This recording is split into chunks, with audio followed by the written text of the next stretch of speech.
සුමනේ බොස මාව හෙව්වද? නෑ කොහෙද උඹ නිවාඩු දාලා ගියේ? ඩිලක්ස් මිස්ටර් මාත් එක පොඩ්ඩක් ඇවිදලා ඇඳුම් ටිකක් ගන්න ඕන කිව්වනේ. බොසාගේ වයිෆ්?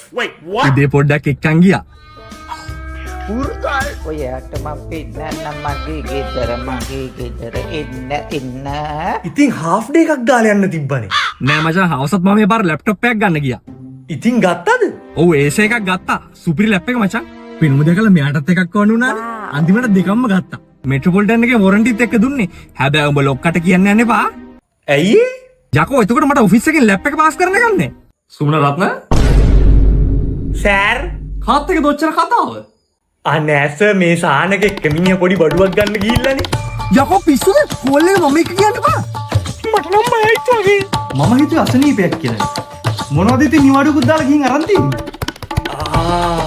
යකෝ ලැප් එක ගන්න කිව්ව කතාව කියන්න එපා. මට එක පාස් කරන්න ගන්න නෑ. සානක මොනවද අරන් තින්නේ? යකෝ ඔච්චර හිත ඉන්න පොය මනුස්ස සැක හිත මොනවද කියපන්. මොනවද කියපන්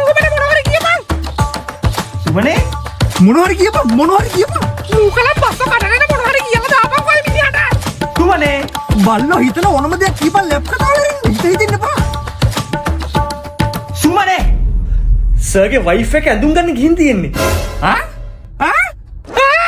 ඇඳුම් ටික අරන් දීලා මෙට්‍රොපොලිටන් එකේ ඒස ලැප්ටොප් දිහා බලන්නේවත් නැතුවනේ ගෙදර එක්කන් ගිහින් තියෙන්නේ. මං හිතන්නේ බොස ආරකට උනා.